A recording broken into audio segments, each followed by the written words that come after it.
Hey guys, today's video is going to be a little bit different. Today is about family and what the term family actually means. Family! So, family. This is an interesting topic, really. I'm going to kind of talk about me a little bit for some of this. I was in my last placement for 5 years. I was in my last placement for 5 years, and I would say that they are my family. I got a text from Caroline the other day to say that her daughter had told her that she feels that I'm her sister.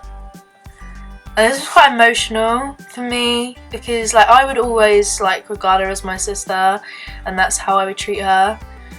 But obviously I never expected that back because really I'm just another girl just living there who's being looked after by her mum. And it kind of made me really happy, it was really emotional. And this is what's prompted me to make this video about what family is and about who family is.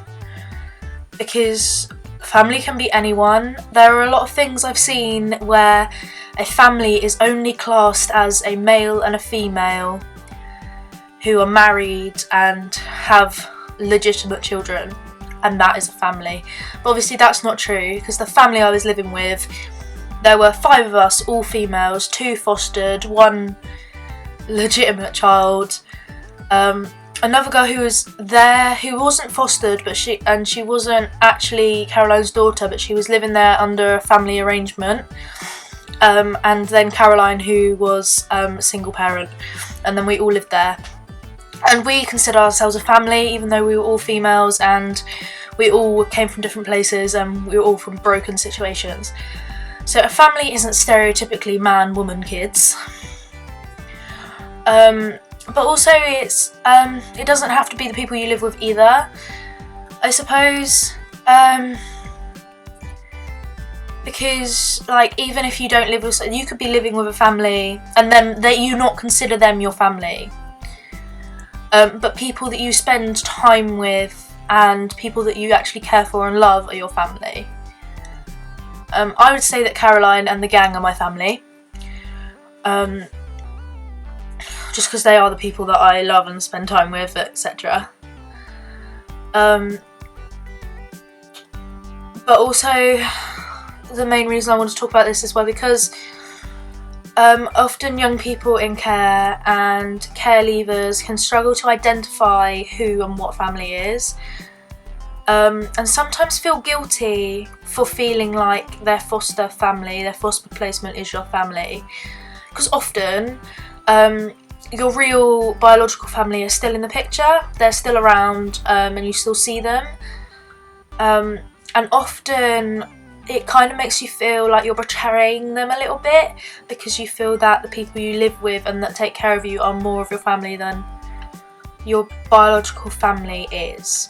I never had that problem really, because I don't have a biological family in the picture at all, no connection whatsoever. So the only family really that I do have are my foster family, and I consider them my proper family. But some people find that they're a little bit torn between their real family and their foster family, and I would just say that you shouldn't feel guilty about it, and you shouldn't let your biological parents make you feel guilty about it either, because you don't choose who your family are.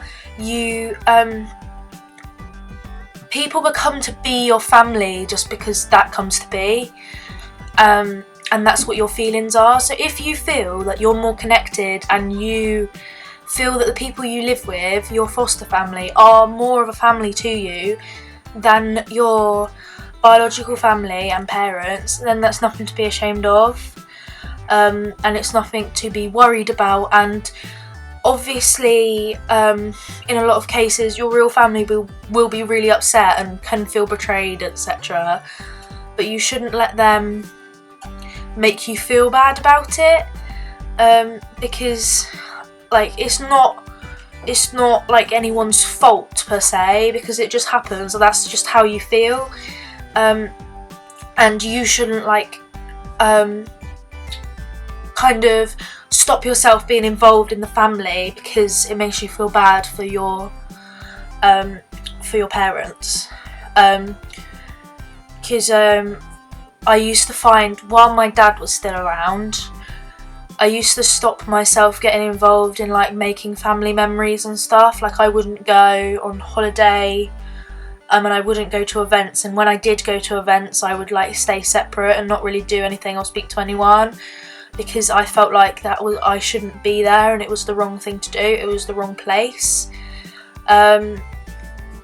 And like eventually I began to kind of feel like I fitted in. Like it actually, like funnily enough, when I first moved there, for about a year and a half, I used to refer to the house as the house rather than I'm going home. Like normally you would say, oh, I'm going home now. I used to say, oh, I'm going back to the house now. Like I wouldn't say home unless I was referring to where my dad lived.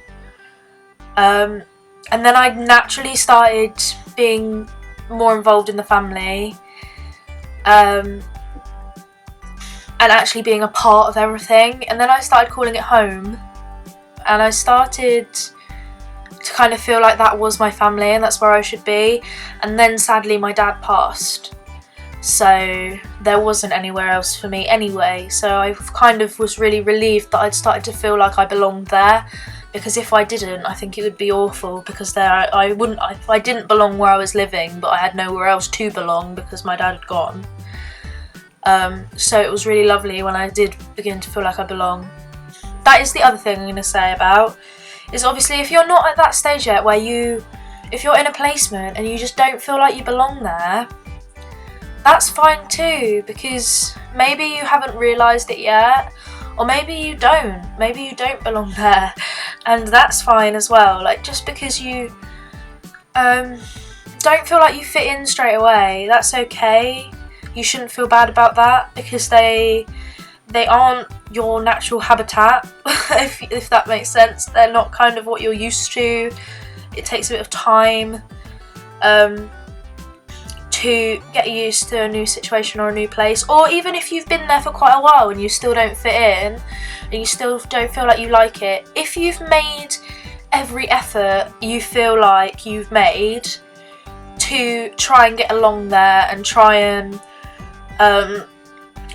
fit in and stuff, and your carers feel like they've tried everything as well and you still don't, then maybe have a word with your key worker or social worker and say, look, like we've tried everything, I've been there for quite a while, but I still don't feel like I quite belong.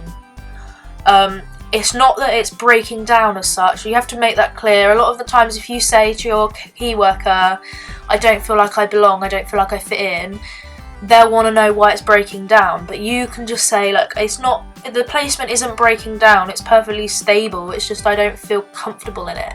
I'm not quite sure that this is where I should be. And you know, I'm going to be honest with you, there might not be much they can do about it, but at least they are aware. As if your carers are aware as well, then that's helpful. They can do what they can to help. Like I say, family can't be kind of forced onto you. Sometimes you can be born into a family and live with that family your whole life, and then them not be your family really. You never feel like that they're actually your family, and then when you've grown up and left and meet new people and stuff, you might feel like you kind of fit and nestle into someone else's life and someone else's family, and kind of make a family for yourself out of new people, and that's perfectly okay too, because it's not about who the people are, it's kind of just about how you feel with them. Like the same as people say, like a house isn't a home is who you're with, which I think is exactly right, because like I said before, I didn't start calling the house home until I started realising that I was part of the family. When I realised that I was part of the family and that family was at home, then that's when I realised the house was the home because the family was there. which was really nice. It was really a nice sensation to know that that was where I was supposed to be. So yeah, these are the important points about family, basically. So basically this video idea sparked out of getting a text after 5 years to say that Caroline's daughter felt like I was her sister. Which was, yeah, really quite something for me. So I text her back saying, watch my video. And you know what, it was a good almost a week ago that I said that, and she's texted me back since to say, where's the link that I'm supposed to be making her watch. And I was like, do you know what, I haven't made it yet, which I must apologise about, because I'm so erratic and bad at filming a video and uploading it and stuff. But I'm gonna make an excuse now, and that excuse is I'm actually quite ill at the moment. Well, I have been quite ill. I'm a lot better now, but over the last couple of days I've been really, really ill. And last night was the worst, but I think I got over it last night because I woke up this morning feeling much better. So I thought, now it's now or never, I have to make the video. Yes, so the moral of the video, if you like, is family's where the love is and where you feel the most comfortable. No matter who they are and what relation they have to you, if you feel like they're your family, then that's how you feel about it, and you shouldn't feel guilty or bad because that's the outcome. So that's it for this video. I will see you next time. Goodbye.